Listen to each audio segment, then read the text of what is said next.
Padomāsim par pavadienu, bet tādu, kas ir absolūti neredzams. To nevar nofotografēt, to nevar saskatīt ar aci. Bet, ziniet, tas ir tik spēcīgs, ka var pilnīgi nepārprotams sasaistīt kādu ar nozieguma vietu. Tieši tā. Šodien ienersim kriminālistiskajā odoroloģijā. Tā ir zinātne par smaržu pēdām. Viss, protams, sākas ar vienu no kriminālistikas zelta likumiem. Katrs kontakts atstāja pēdas. Mēs uzreiz iedomājamies, pirkstu nospiedumus, varbūt DNS, bet ko tad, ja tās vissvarīgākās pēdas ir pilnīgi neredzamas un turklāt gaistošas? Un lūk, šis jautājums ir visa pamatā. Kamēr eksperti meklē pirkstu nospiedumus vai DNS, ir vēl kaut kas. Kaut kas, no kā vienkārši nav iespējams izvairīties, un tas ir unikāls katram no mums. Jā, tieši tā. Katra cilvēka unikālā smarža. Tas ir kā neredzams paraksts, kas paliek uz priekšmetiem, uz virsmām, iespējams visgrūtāk notveramā, bet ticiet man, reizēm pati spēcīgākā liecība. Labi, bet kā tas vispār strādā? No zinātnes viedokļa. Kā kaut kas tik ēterisks kā smarža var kļūt par neapgāžamu pierādījumu tiesā? Atbilde, kā izrādās, slēpjas diezgan sarežģītos bioķīmijas un arī fizikas procesos. Šī ir, teiksim tā, oficiālā definīcija. Bet, ja vienkāršāk, tā ir metode, kā identificēt cilvēku pēc tām smaržu molekulām, kas palikušas uz priekšmetiem. Varētu teikt tāda kā ožas pirkstu nospiedumu analīze. Un te ir tas atslēgas vārds – adsorpcija, uzmanība. Tas nav tas pats, kas absorpcija, kad kaut kas iesūcas iekšā, piemēram, ūdens sūklī. Nē, adsorpcija nozīmē, ka smaržas molekulas burtiski pieķeras virsmai, un tieši šis process ļauj ekspertiem savākt pēdas, kuru it kā nemaz nav. Un lūk, te mēs nonākam pie paša galvenā. Mūsu unikālo smaržu kokteili izrādās nosaka mūsu gēni. Tāpēc tas ir tikpat neatkārtojams kā pirkstnospiedums vai atstīklenes zīmējums. Padomājiet, pat identiskajiem dviņiem, lai arī smarža ir ļoti līdzīga, tā tomēr var nedaudz atšķirties. Un tieši šī individualitāte ir tas, kas padara visu šo odoroloģijas lietu vispār iespējamu. Labi, pietiks teorijas, ķersimies klāt praksē. Aiziesim tā teikt uz iedomāto nozieguma vietu. Kā lai savāc kaut ko nevar redzēt? Tam, protams, vajadzīgs ļoti īpašs aprīkojums un patiešām precīza procedūra. Tātad, kas tad ir tajā odorologa čemodānā? Paskatīsimies. Pirmais un galvenais, viss ir sterils. Tas būtībā ir kā tāda maza pārnēsājama laboratorija. Un mērķis numur 1 ir novērst jebkādu pat vismazāko piesārņojumu. Jo iedomājieties, viena nepareiza smaržas molekula un viss paraugs ir sabojāts. Viss darbs vējā. Pats process ir, gandrīz vai ķirurģisks. Katrs solis ir noslīpēts līdz pēdējiem sīkumam. Mērķis?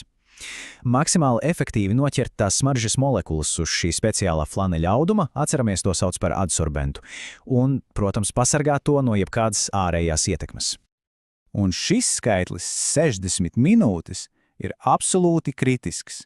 Tā ir vesela stunda, lai tas flaneļa absorbents spētu savākt pietiekami daudz smaržas molekulu, lai pāraugs vispār būtu kvalitatīvs.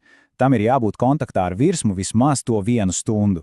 Un te darbojas vienkāršs princips, jo ilgāks kontakts, jo, protams, labāk. Labi, bet cik ilgi tad šis neredzamais pavadiens vispār dzīvo? Izrādās, tas ir ļoti atkarīgs no virsmas. Paskatieties paši. Uz asinsstraipiem vai matiem smarža var saglabāties mēnešiem, pat gadiem. Bet, piemēram, uz kāda pieskarta metāla instrumenta labja dažas dienas. Tas, protams, nozīmē, ka laiks šajā izmeklēšanā ir, izšķirošs faktors. Tātad pieņemsim, ka paraugs no nozieguma vietas ir veiksmīgi savākts un droši noglabāts. Lieliski. Bet kā to salīdzināt ar konkrētu aizdomās turamo? Lūk, te sākas tas, ko sauc par salīdzinošo analīzi. To varētu dēvēt arī par tādu kā smaržu atpazīšanas rindu. Un formula te ir diezgan vienkārša, bet ļoti strikta. 1+5. Tas nozīmē 1 smaržas paraugs no aizdomās turamā un 5 kontroles paraugi. Tos iegūst no cilvēkiem, kuriem ar šo lietu nav pilnīgi nekādas sakara. Protams, lai visa šī procedūra būtu godīga un zinātniski korekta, tos kontroles dalībniekus, sauksim viņus par statistiem, atlasa ļoti, ļoti rūpīgi. Jābūt tam pašam dzimumam, kā aizdomās turamajam, līdzīgai vecuma grupai, piemēram, no 20 līdz 36 gadiem, un pat nodarbošanās nedrīkst krasi atšķirties. Kāpēc? Lai izslēgtu jebkādu lieku fona smaržu ietekmi. Arī šī procedūra, kā iegūst paraugu no paša cilvēka, ir standartizēta līdz pēdējiem sīkumam. Cilvēks apsēžas, viņam iedod aizzīmotu trauku ar tādām īpašām metāla caurulītēm, vai kā lai tas nosauc, adsorbentiem. Un tad 2 minūtes tās ir jāvirpina plaukstās, no rokas rokā. Un ar to pilnībā pietiek, lai uz metāla paliktu spēcīgs un, kas ir svarīgi, ļoti tīrs smaržas paraugs. Un te mēs skaidri redzam tās galvenās atšķirības abās metodēs. Nozieguma vietā flaneļa audums un ilgs kontakta laiks, vismaz stunda, lai noķertu pat vissvājākās pēdas. Savukārt no paša cilvēka metāla caurulītes un bet ļoti intensīvs 2 minūšu kontakts, lai iegūtu koncentrētu paraugu. Šī atšķirība ir tiešām būtiska, jo tikai tā var nodrošināt, ka abi materiāli ir kvalitatīvi un salīdzināmi. Tātad, mums tagad ir aizzīmogoti trauki ar paraugiem. Ir tas viens, pats galvenais, no nozieguma vietas. Un tad ir atpazīšanas rinda, 6 citi trauki. 1 no aizdomās turamā un 5 no statistiem. Un tagad galvenais jautājums. Kā notiek pati salīdzināšana? Kāds aparāts to dara? Prātā nāk kaut kāds sarežģīts gāzu chromatogrāfs, vai ne? Varbūt kāds futuristisks elektroniskais deguns, ko redzam filmās. Bet patiesībā instruments, kas tiek izmantots, ir daudz, daudz senāks. Un, kā izrādās, joprojām pilnīgi nepārspēts savā jūtīgumā. Un te nu ir visa šī stāsta kulminācija. Vislabākais, visprecīzākais smaržu analizators uz mūsu planētas nav nekāda mašīna. Tas ir speciāli apmācīts suns. Padomājiet par to. Suņa oža ir tūkstošiem, dažreiz pat miljoniem reižu jūtīgāka nekā mūsējā.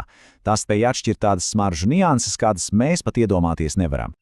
Un, lai kāds nedomātu, ka tas ir kaut kas neobjektīvs, viss šis process ir ļoti, ļoti stingri reglamentēts. Pirmkārt, visu pārauga vismaz 2 certificētu ekspertu komisiju. Otkārt, un tas ir pats galvenais, katrai pārbaudēji izmanto nevis 1, bet vismaz 3 dažādus suņus.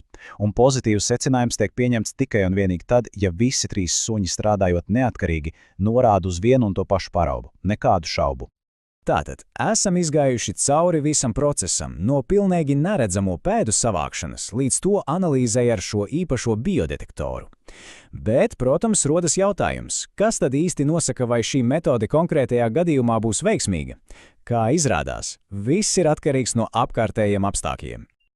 Lieta tāda, ka šīs smaržu pēdas ir neticami trauslas. Tam patīk, ja tā var teikt, zema temperatūra, sausums un slēgtas telpas. Tur tās saglabājas vislabāk, bet kas tām galīgi nepatīk? Saules gaisma, stiprs vējš, lietus, karstums – tie ir to lielākie ienaidnieki, kas visu iznīcina.